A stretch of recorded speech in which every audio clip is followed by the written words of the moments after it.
Halo teman-teman, pecinta timnas sepak bola Indonesia. Yes, akhirnya Indonesia bisa mengatasi perlawanan Vietnam dan Indonesia berhasil mengkandaskan Vietnam dengan skor 1-0 lewat gol yang diciptakan oleh Egy Maulana Fikri pada menit ke-51. Egy berhasil memanfaatkan lemparan ke dalam yang dilakukan oleh Pratama Arhan pada menit ke-51 itu. Lemparan ke dalam Pratama Arhan dengan jarak yang cukup jauh tersebut tidak berhasil diantisipasi oleh para pemain belakang Vietnam dan akhirnya bola liar menghampiri Egy yang berdiri bebas di mulut gawang dan Egy tinggal mencontek itu si kulit bundar dan akhirnya terjadilah gol. Philip Nguyen tidak berhasil mengantisipasi bola contekan dari Egy Maulana Fikri.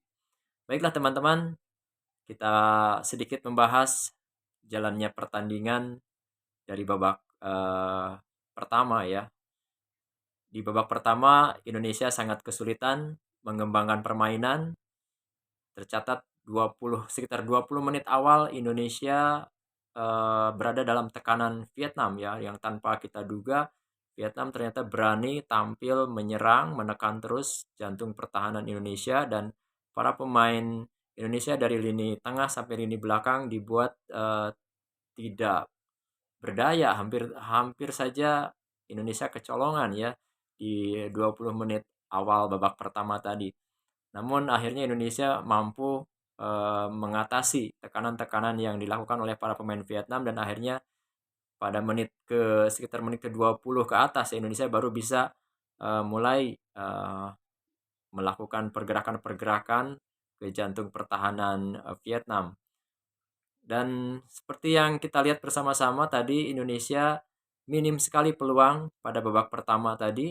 Ya, tercatat hanya beberapa peluang yang diciptakan oleh para penyerang Indonesia, di antaranya pada menit ke-29 tendangan Rafael Struijk ya dari dalam kotak penalti eh, berhasil digagalkan oleh Philip Nguyen.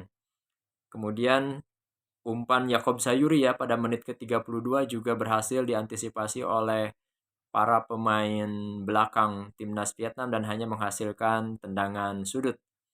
Itu saya kira selebihnya peluang-peluang yang lain ya kurang begitu kurang begitu bagus lah ya diciptakan oleh para pemain Indonesia. Dan mengenai formasinya sendiri, saya sedikit kaget ini ya. Mungkin teman-teman di rumah juga kaget dengan formasi yang diterapkan oleh pelatih Sinteyong di babak pertama ini. Kita seolah-olah kena prank oleh coach Sinteyong ya. Padahal sebelumnya banyak sekali yang memprediksi bahwa Sinteyong akan menurunkan skuad terbaik langsung ya di babak pertama itu.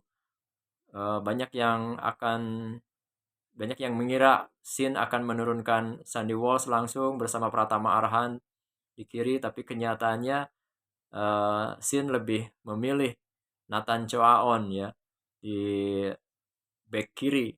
Kemudian di tengahnya ada Justin Hubner, ada Rizky Ridho dan Jay Ijes. Untungnya Jay Ijes pada pertandingan ini tampil sangat cemerlang ya, meskipun dia baru pertama kali tampil membela timnas Indonesia. Pengalamannya membela klub Venezia berhasil ia terapkan di timnas Indonesia pada pertandingan tadi dan lini pertahanan Indonesia cukup kokoh di bawah komando Jay Ijes ya di belakang. Kemudian di lini tengahnya ada 4 pemain tengah yaitu Witan Sulaiman, ada Ivar Jenner, ada Marcelino Ferdinand dan Yakob Sayuri. Sementara di lini serangnya Indonesia menempatkan Hoki Caraka dan Rafael Struijk. Ini di luar dugaan. Banyak pengamat sepak bola yang hampir tidak pernah menyebut nama Hoki Caraka yang akan diturunkan menjadi starting line up timnas Indonesia. Tapi kenyataannya Sinteyong lebih percaya kepada Hoki untuk main dari menit awal. Dan ya seperti banyak diprediksi, pastilah Hoki akan kesulitan ya. Dan memang benar sekali Hoki jarang sekali mendapatkan bola, jangankan mendapatkan umpan matang, untuk mendapatkan bola umpan-umpan dari pemain tengah aja sulit ya, karena memang Indonesia banyak sekali mendapat tekanan di lini tengahnya oleh para pemain Vietnam itu. Sehingga tidak banyak yang dilakukan oleh Hoki Caraka pada sepanjang pertandingan babak pertama tadi. Nah itu.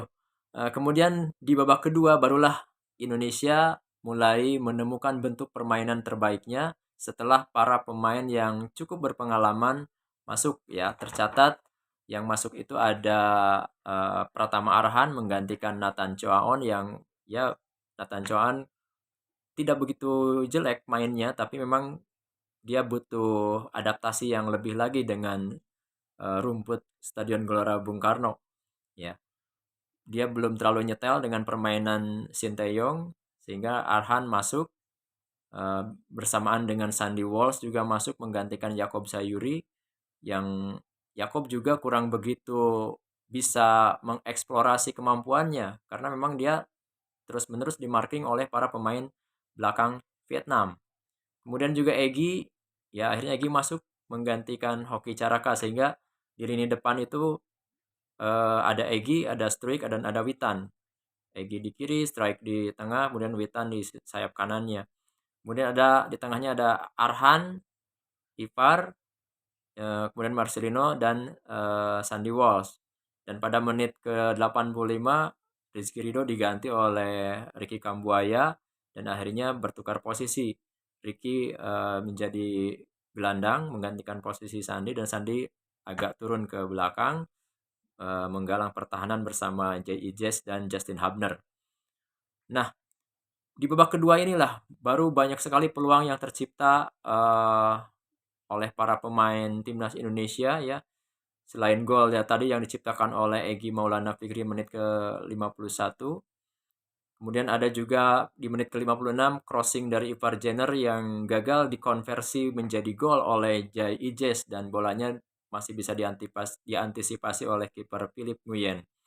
Kemudian di menit ke-80 tadi ya, Rizky Ridho diganti oleh Ricky Kambuaya. Kemudian menit ke-86 Rafael Struijk yang lagi-lagi bukan hari keberuntungannya seorang Struijk, dia diganti oleh Ramadan Sananta.